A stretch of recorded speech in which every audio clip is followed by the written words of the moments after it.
29.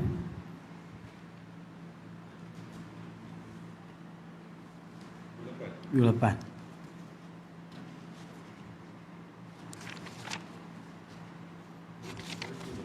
Bari? 10.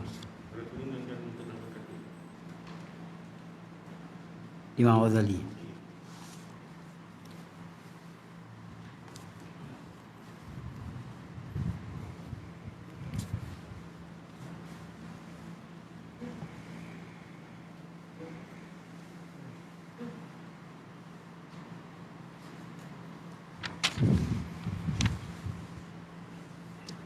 Alhamdulillah.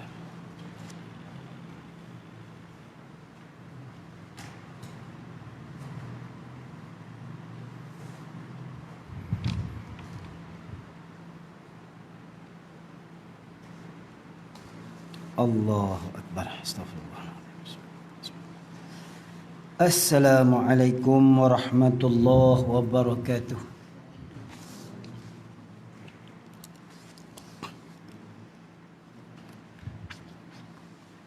إلى حضرة النبي سيدنا رسول الله صلى الله عليه وسلم وإلى كافة الأنبياء والمرسلين وإلى أصحابه الكرام والتابعين وتابع التابعين وإلى الأربعة الأئمة المجتهدين والمسلمين والمسلمات والمؤمنين والمؤمنات وللوالدين ومعلمين وذوي الحقوق علينا وخصوصا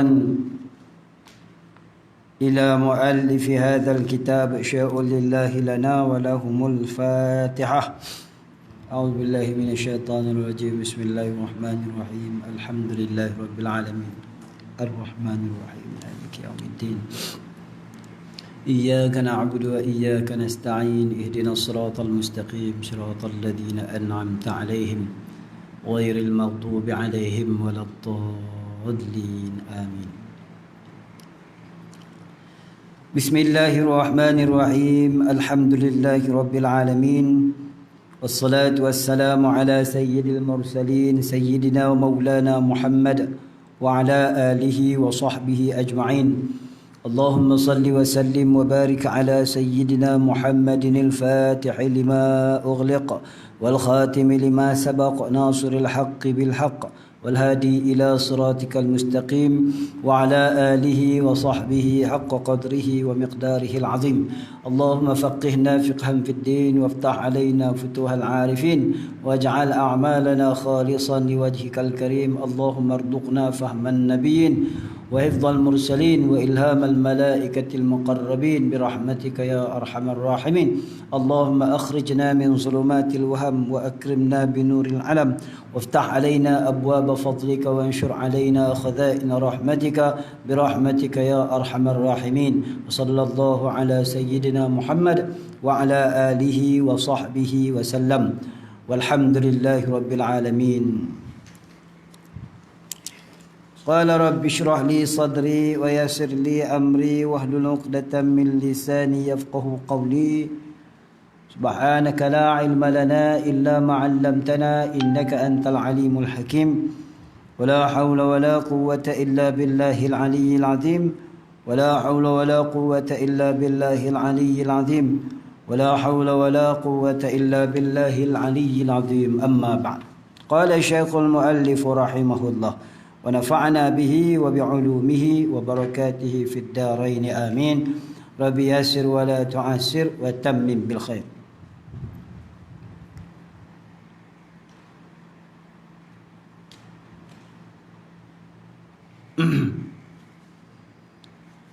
Kata muallif kita rahimahullah, dan telah berkata oleh Imamul Ghazali rahimahullahu ta'ala dalam Ihya ni. Imam Ghazali sebut dalam kitab Ihya, dalam matan tu juzuk ketiga. Juzuk ketiga. Apa kata dia?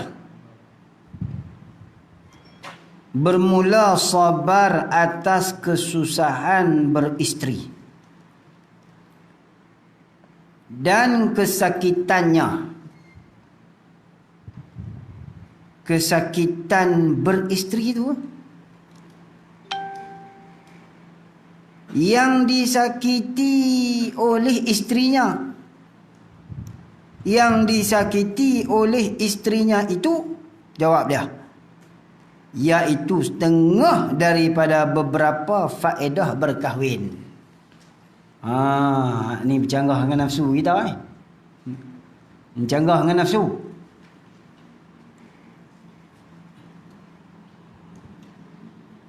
Pasal apa kata bercanggah dengan nafsu? Nafsu hak pelik saja. No? Nafsu hak pelik saja, suka perkara-perkara yang nafsu kebiasaannya benci. Maka nafsu dia tu pelik. Kerana nafsu ni, nama nafsu ni, dia hak dia suka. Hak lawan dia suka tu bukan nama nafsu, tu akal. Tu. Hak tu akal. Jadi yang sebetulnya seorang suami ni, dia nak layanan yang baik daripada isteri dia. Dia tak mau isteri dia duk tarik muka dengan dia. Dia tak mau isteri dia tu buat menyusahkan dia. Dia tak mau isteri dia tu lawan cakap dia. Nah, kalau jelin masa mula menikah dulu, biar sampai ketua lah jelin tu, bukan jelin terbalik. Dia tak mau benda-benda, perkara-perkara yang menyakitkan hati dia. Itu adat kita. Sebab tu, bila mana kita nak isteri kita tu menyukakan kita, yakin dan percayalah tuan-tuan, kita sebagai seorang suami kena ikut nafsu dia. Maka kita jadi suka. Tapi kalau kita pangkah nafsu dia, kita tak suka langsung. Sebab apa? Dia akan membenci kita. Inilah sikap seorang perempuan, sikap seorang isteri. Pendek kata, turut saja nafsu dia, turut saja keinginan dia, kita akan senang. Kita akan gembira seperti mana dia gembira. Tapi kalau kita canggah nafsu dia, so kita akan menderita seperti mana dia juga menderita. Sebab apa kita menderita? Kerana dia bersikap indah ataupun tidak menghormati kita sebagai seorang suami, dia akan menderitakan kita. Oleh kerana kita turut nafsu dia, dia jadi seronok, maka dia akan menyukakan kita. No? Pukul 4 pagi mengkit, gerak mengkit, baju hayak dia mengkit lagi. Pasal apa? Pagi tadi baru beli pulut dekat. Gelam lah. No? Kalau tegur dia, hak dia tak suka. Kalau kita bangkang dia, kita lawan dia, kita tangguh keinginan dia, itu antara penyebab yang akan menduka citakan kita. Apa pasal? Pasal dia terduka cita dengan sebab kita. Maka sebab itulah dalam berumah tangga, antara faedah keistimewaan, faedah yang besar, darjat yang Allah Ta'ala akan angkat seorang suami, ialah dia bersabar dengan keduka citaan diri dia disebabkan perangai dan sikap isteri dia. Orang ni hebat. Saya pun tak boleh. Saya pun tuang ngayak ni ya. No, saya pun tak boleh. No? Sebab tu kita cari jalan macam mana nak bagi isteri kita ni jadi seronok supaya dia baik muka dengan kita. Kita cari jalan. Nak apa? Kita bagi. Nak baju harga 200, 300, beg 1000, aku beli bagi. Nah, tapi kalau kita abang aku nak menikah seorang lagi, tobat dia tarik muka, kita jadi duka cita. Betul tak? Sebab tu dia kata di sini bermula sabar atas kesusahan beristeri. Apa dia kesusahan beristeri di sini? Mu lawan saja dia akan lawan mu 10 kali. Itulah isteri. Kecuali isteri yang faham. Wa'malu ala syakilati. Faham kedudukan dia sebagai seorang isteri, di mana asal niat perkahwinan dia pada mula-mula dia berkahwin dengan suami dia dulu. Itu yang penting. Rumah tangga yang terbina dengan niat kerana mardatillah, insya-Allah akan selamat dan tidak akan ada timbulnya huru-hara.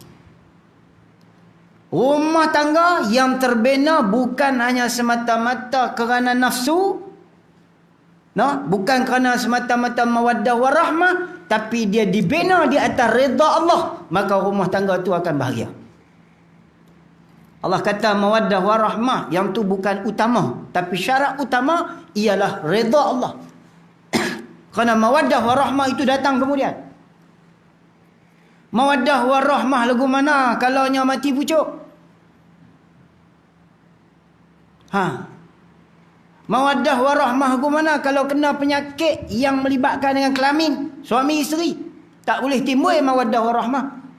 Sebab tu kena tengok rujuk kitab fiqh, penyakit-penyakit yang membolehkan isteri menuntut pasrah kepada suami. Ada beberapa jenis penyakit.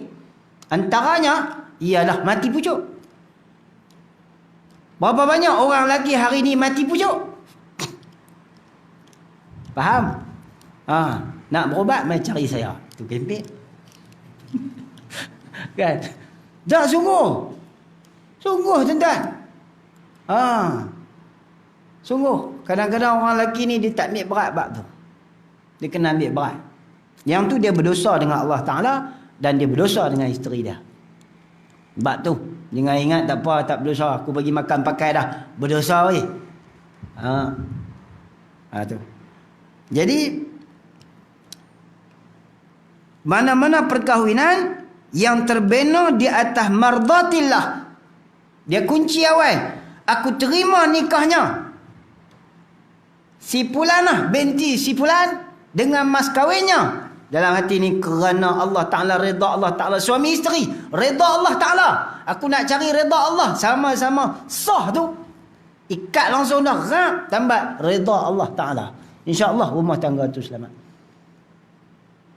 Tapi kalau angkah tukar wazawaj tukar ni kerana cinta, kerana nafsu, kerana dia kaya, kerana bukan mardatillah, nombor satu, macam-macam akan berlaku. Percayalah. Sebab tu kalau seorang isteri yang masa diijab, dikabulkan dia, simpul hati dia, aku menjadi isteri kepada suami aku ni kerana Allah Ta'ala, maka dia akan redha apa saja keputusan.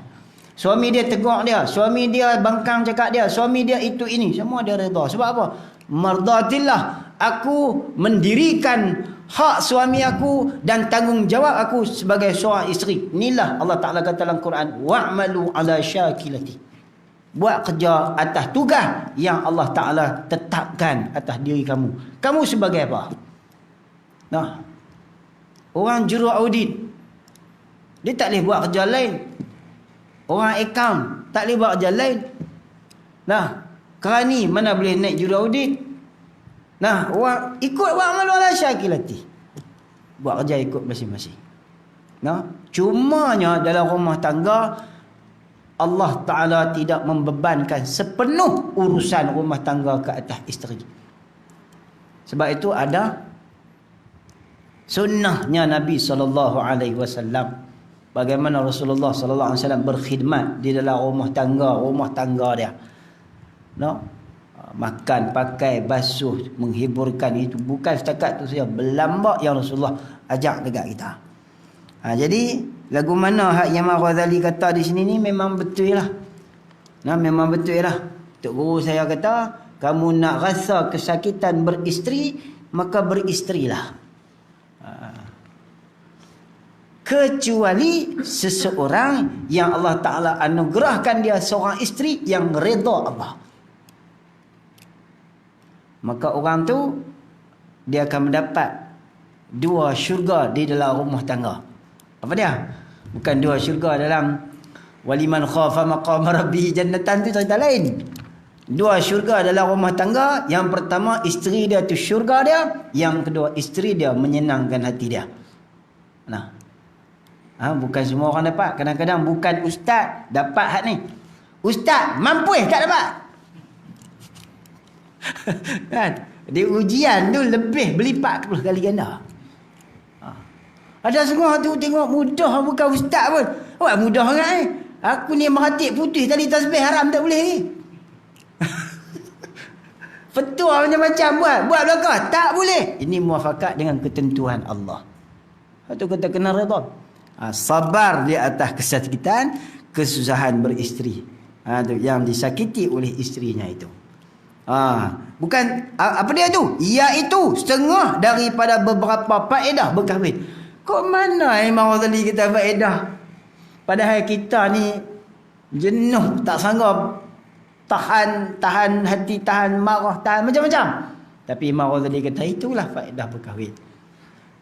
Macam mana maksud dia tu? Mendidik nafsu kita, mendidik hati kita. Ya, kadang-kadang memang fitrah manusia ni dia suka perkara yang orang panggil apa? Dia cenderung kepada perkara yang dikasihi, yang disukai, yang digemari dia.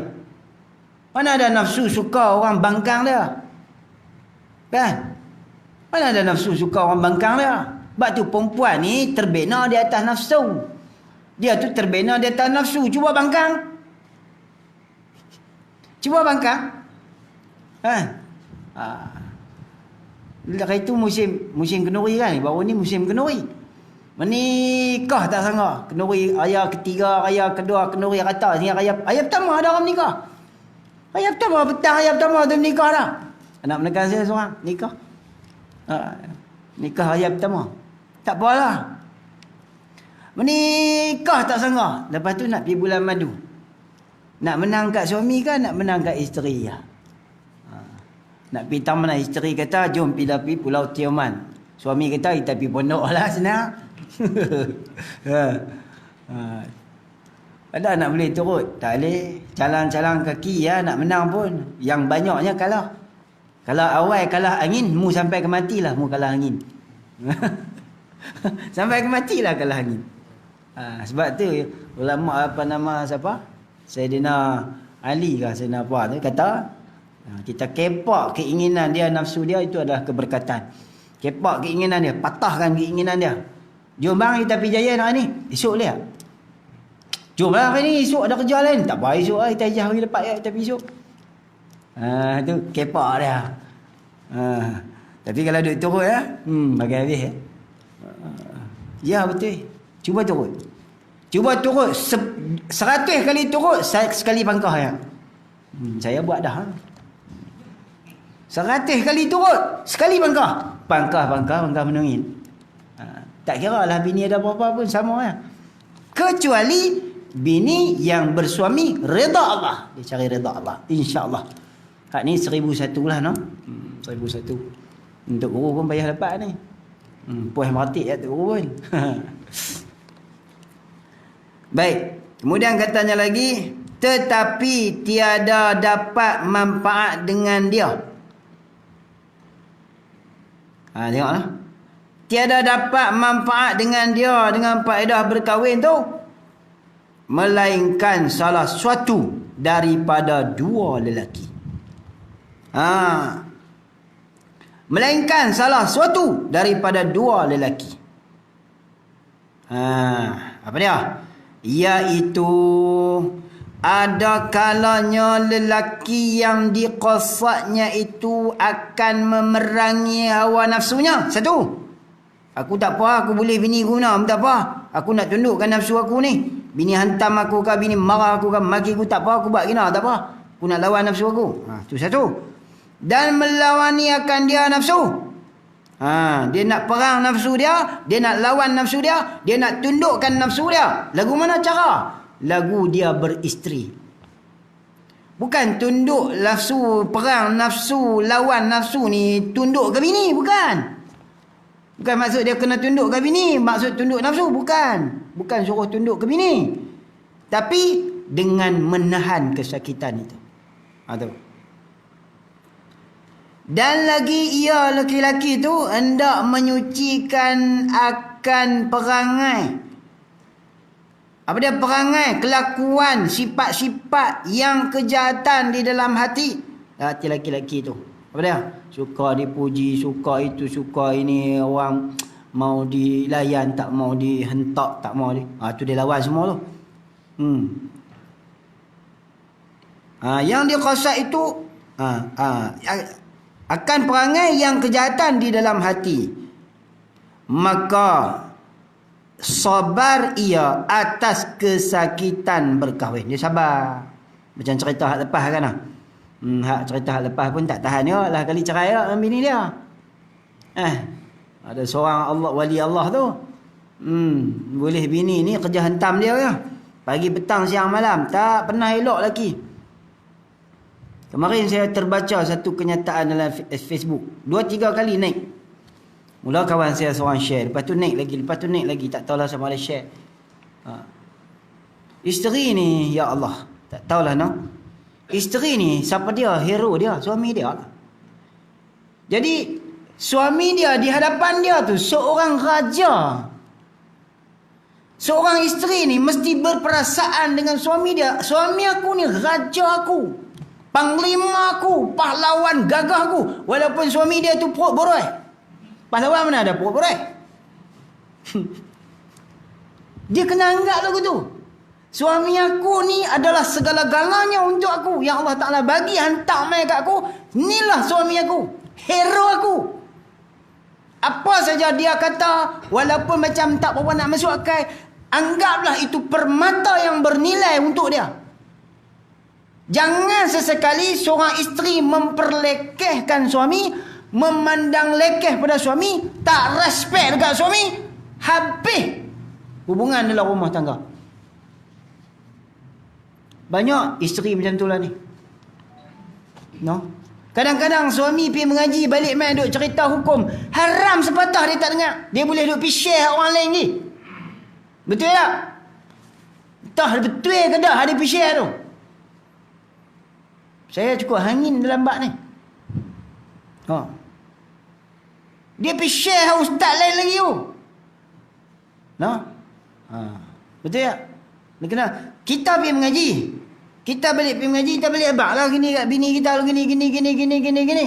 Haram dia tak dengar pun. Dia pergi share orang lain tu. Ustaz ni. Seolah-olah ustaz tu hebat lagi daripada lelaki dia. Ustaz tu ustaz lah kan lah. Bukan tak boleh terima. Tapi hang ni, lelaki hang ni, hang kena anggap hero. Sepatah yang dia habaq cerita bab hukum, nasihat, petua, cadangan, hang kena anggap benda tu besar. Inilah punca rosaknya rumah tangga. Bila laki tak disanjung, bila suami tak diagung. Faham tu kat saya lah, bukan kat tendan. Nampak? Cuba renung tengok. Inilah perangai isteri-isteri hari ni. Dia tak respect. Kata macam-macam kat lelaki dia. Tu anak mampu tak sedang diri. Nah, tu pun nak gatal lagi. Macam-macam kata. Suami pun, apa aku sabar. Inilah faedah berkahwin. Tak apalah kalau mengaji malam ni jumpa tajuk ni. Kalau tak jumpa, dia pun balik talar kat bini dia pula. Kita tak apalah kita jumpa malam ni. Tak apa, alhamdulillah. Imam Ghazali kata faedah berkahwin. Sabar. Ingat tahu. Betul kenyataan tu. Apabila seorang isteri tak respect dekat suami dia, apa jua situasi besar ke kecil ke, suami dia akan mula buat perangai. Tak kira lah suami dia pergi tengok perempuan lain ke, suami dia tu dah mula, dia akan jadi apa saja dia akan jadi. Kecuali suami dia tu wali Allah. Buat apa pun tak apa. Betul tak? Oh, banyak isteri-isteri lebih terima pendapat orang lain daripada pendapat suami dia. Betul tak? Inilah masalah berlaku tamalah. Inilah masalah berlaku. Suami dia abang lagu ni hukum gini-gini haram, dia tak dengar, tapi duduk dengar orang lain. Kemudian katanya musannaf rahimahullah. Sedap ni tajuk ni, hentam orang perempuan ni. Bukan kita hentam, kita sayang, kita nasihat, sama-sama ikhwan seagama. Bagi cara hukum, suami kamu tu adalah ketua kamu, raja kamu. Kena anggap ke tu? Sebab tu kita baca dulu, ada seorang sahabiah pergi jumpa dengan Rasulullah sallallahu alaihi wasallam, bertanyakan dia keadaan situasi dia nak nikah dengan sepupu dia. Rasulullah, apa tanggungjawab aku sebagai seorang isteri kalau aku mau aku setuju menikah ni? Kalau sekiranya mengalir darah dan nanah daripada kepala suami kamu mengalir sampai ke kaki, kamu jilat, kamu tidak akan belum lagi menunaikan hak sebagai seorang isteri. Ya Rasulullah, sampai mati aku tak akan menikah. Kenapa? Itu berat.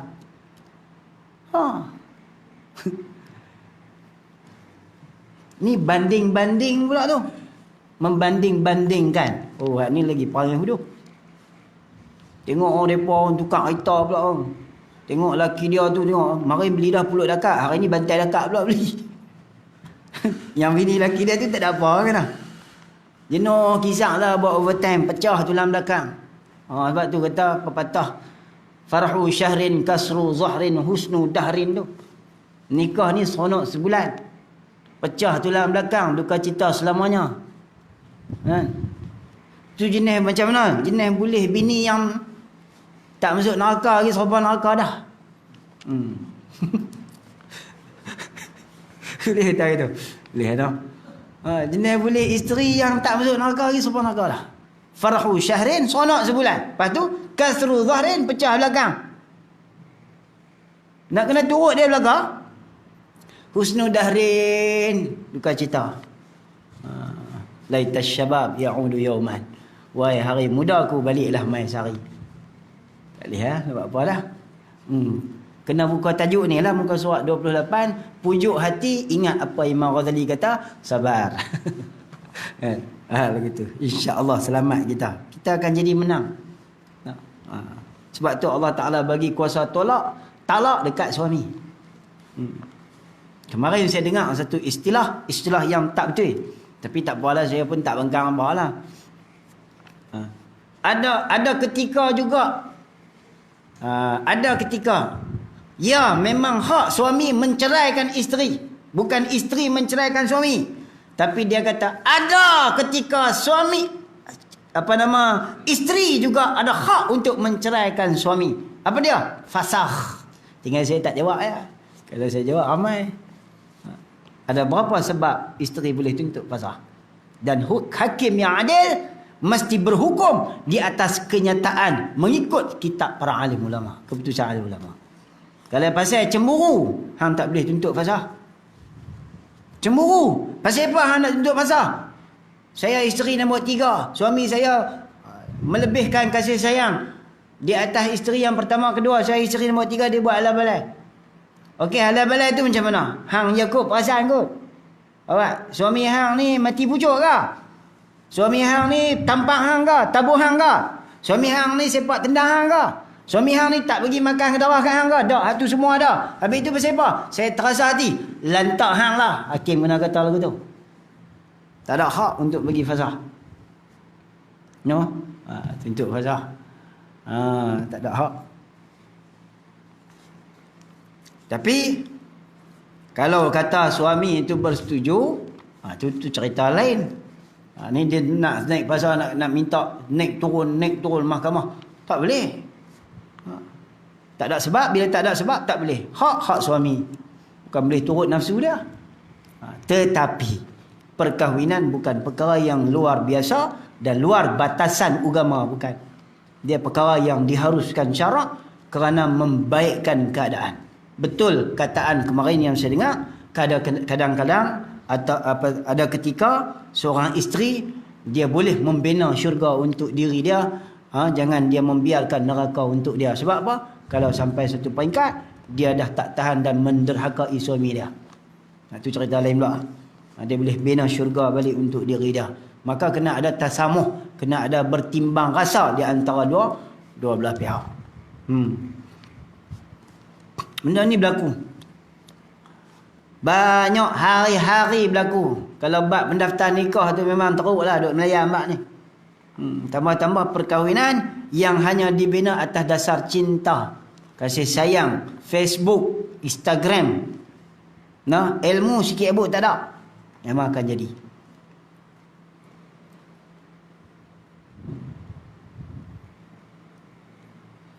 Baik, kemudian katanya musannif rahimahullah.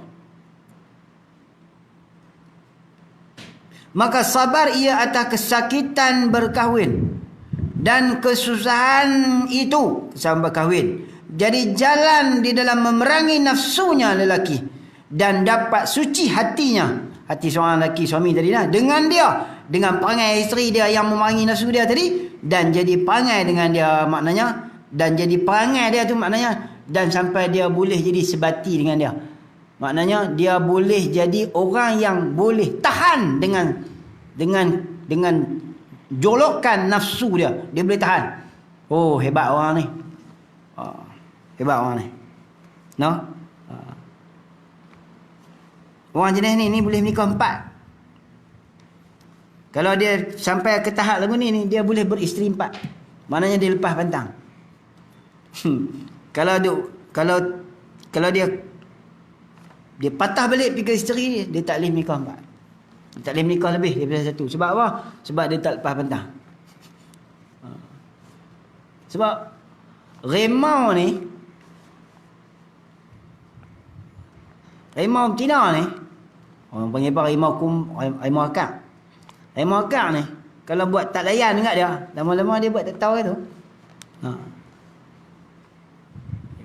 Oh, kata itulah. Siapa nafsu lah. Nafsu kita turut dia. Lagi dia menjadi. Cuba buat tak tahu kat dia. Lama-lama dia akan turut kita. Itulah perempuan. Kita tak boleh tu. Dia tak boleh. Bila tak boleh, kita gagal lah. Macam mana? Buat tak tahu dengan nafsu. Bila buat tak tahu dengan nafsu, insya-Allah dia akan sembuh. Siapa sakit, layan dengan sakit tu, akan lagi sakit. Tapi kalau buat tak tahu dengan sakit tu, kuranglah sakit tu. Kalau otak kita set ke sakit tu, lagi sakit, sakit. Dia nampak ke sakit tu. Tapi kalau kita nampak Allah yang menjadikan sakit, hilanglah sakit tu.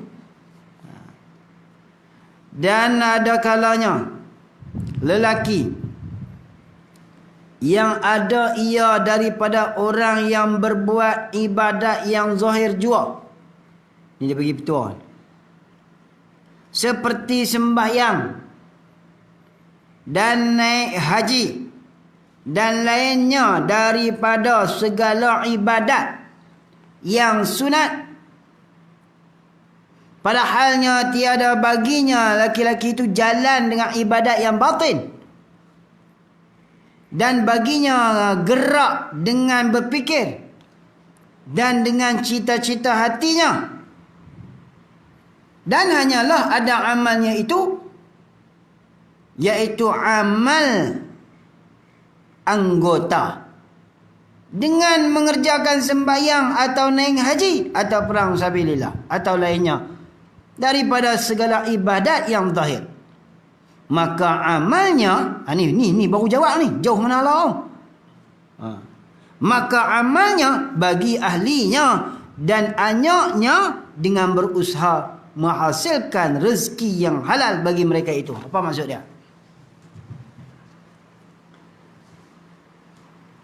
Ni cerita pak kita ni. Cerita pak kita yang duk jaga sembahyang, jaga zikir, ambil amalan zikir, wirid, baca Quran. Zikir yang paling afdal ni baca Quran. Tak ada lawan lah. Zikir apa pun tak ada lawan baca Quran. No? Amallah zikir 40,000, 100,000 pun tak sama dengan orang yang dapat khatam Quran.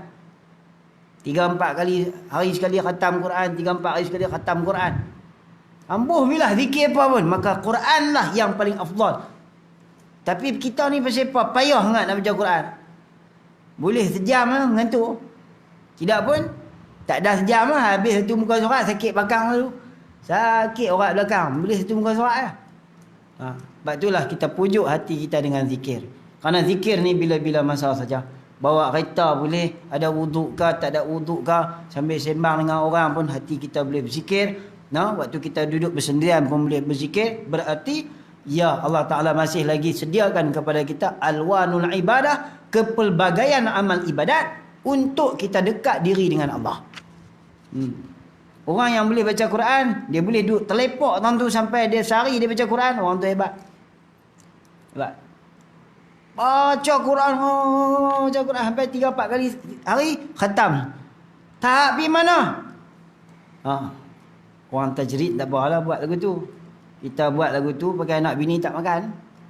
Kita maqam apa? Maqam usaha, ikhtiar, maqam asbab. Sebab tu dia kata kalau hampa ni jenis ahli zikir, ahli ibadat zahir, maka hampa jangan duk abaikan makan, minum, pakai kat anak isteri hampa. Hatu dia nak abang tu. Maknanya bila hampa martabat ahli zahir, ahli ibadat zahir, bukan maqam tajrid, hampa ni duduk maqam asbab, hampa jangan lupa satu kefarduan iaitulah cari nafkah anak isteri hampa. Tu dia nak abang tu.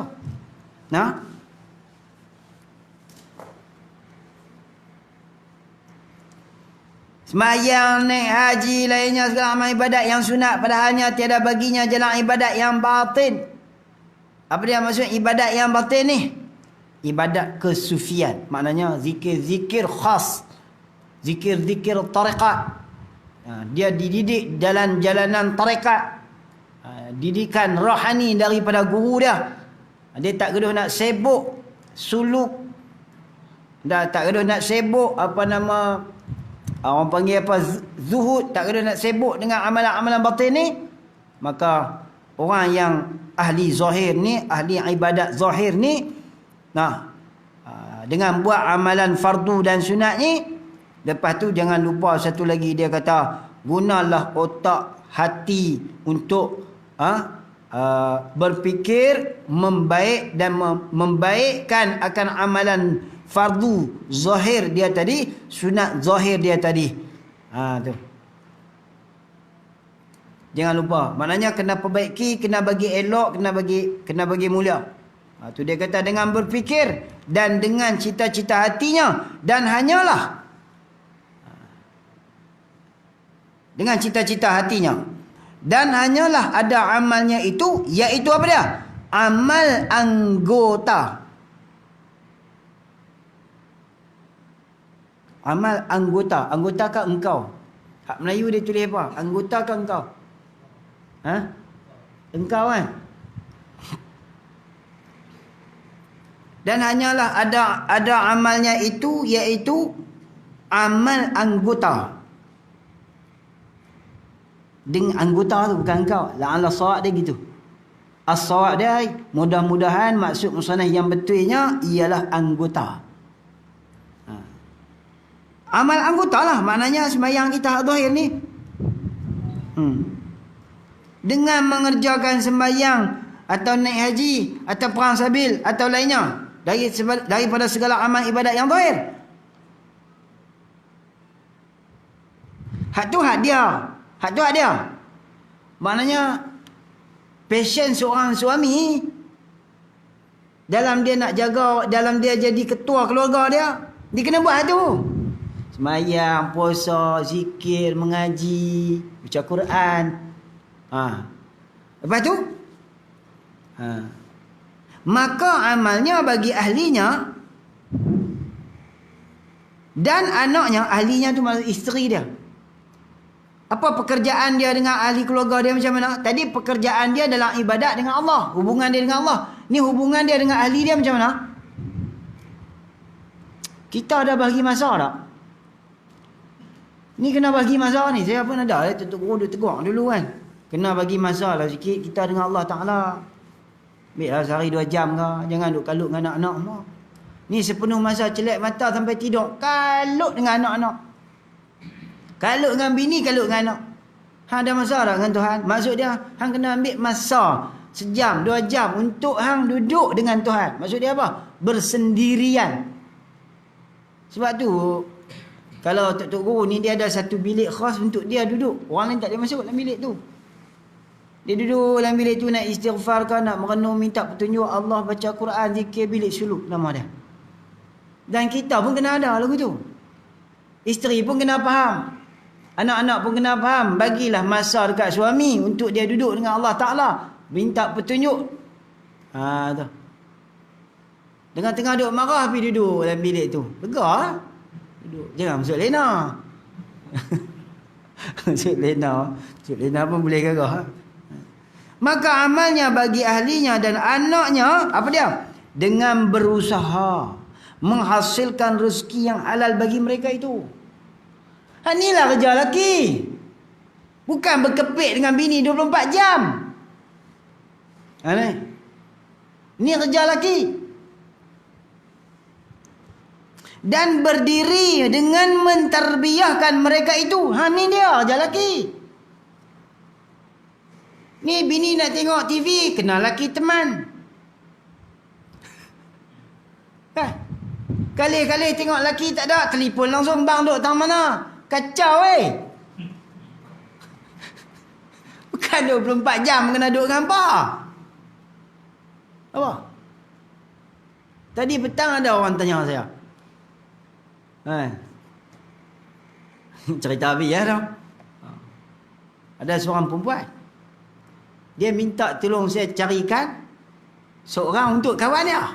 Maknanya kawan dia ni nak bersuami.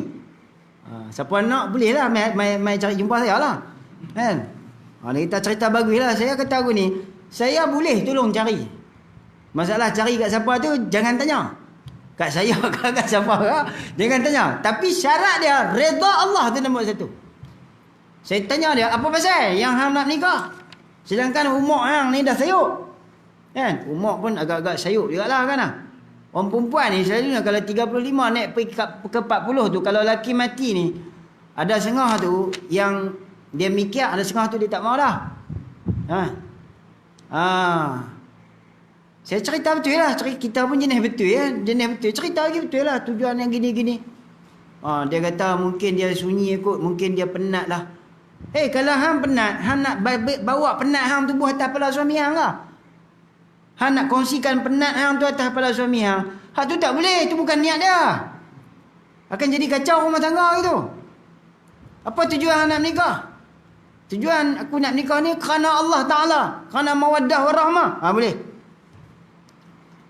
Aku ni penat dah. Tak larat dah nak buat kerja ni seorang-seorang. Sebab tu aku nak menikah. Orang tak boleh gitu. Kenal kawan tu dah ada bini 2 dah. Nak bini kawan tu 3 lagi. Jadi 3. Ambil kesusahan dia. Buh tak pula suami. Mampus lagi lagu tu. Yang untuk lagi ni nak pergi kerja.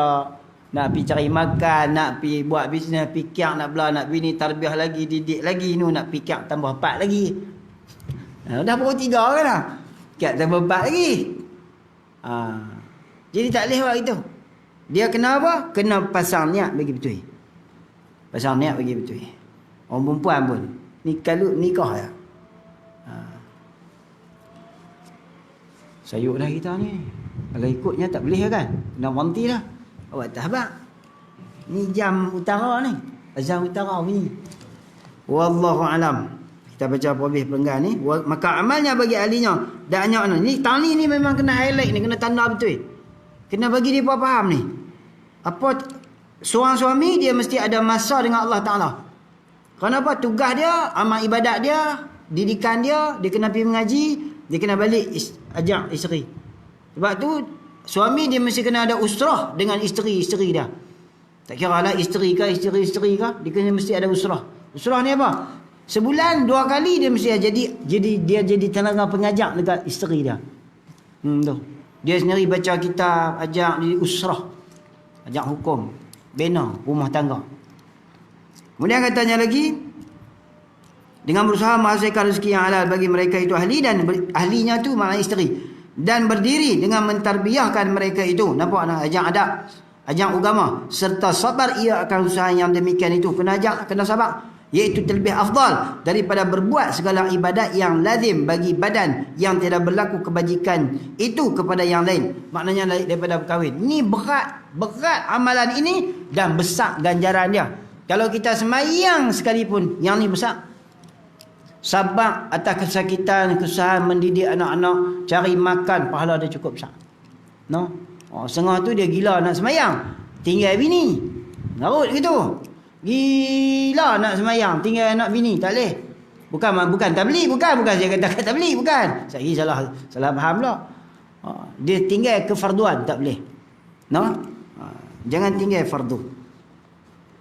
Wallahu a'lam. Kemudian katanya syahdan adalah segala orang yang sabar atas kesakitan dan kesusahan yang datang daripada ahlinya dan anaknya itu amat besar pahalanya. Allahu akbar, besarlah pahala. Wallahu a'lam. Subhanakallahumma bihamdika asyhadu an la ilaha illa anta astaghfiruka wa atubu ilaik. Bismillahirrahmanirrahim. Wal 'asr innal insana lafi khusr illa alladhina amanu wa 'amilus solihat wa tawassaw bil haqq wa tawassaw bis sabr. Bismillahirrahmanirrahim. Alhamdulillahirabbil alamin. Wassalatu wassalamu ala sayyidil mursalin sayyidina Muhammad wa ala alihi wa sahbihi ajma'in. Allahumma 'allimna ma jahilna wa dhakkirna ma nasina. Allahumma aghnina bil 'ilmi wa zayyinna bil 'ilmi wa akrimna bit taqwa wa jammilna bil 'afiyah. Allahumma faqihna fiqhan fid din wa 'allimna ta'wil wa hdina siratakal mustaqim. Allahumma ja'al jam'ana hadha jam'al marhuma wa tafarruqana min ba'dihi tafarruqan ma'suma. Sallallahu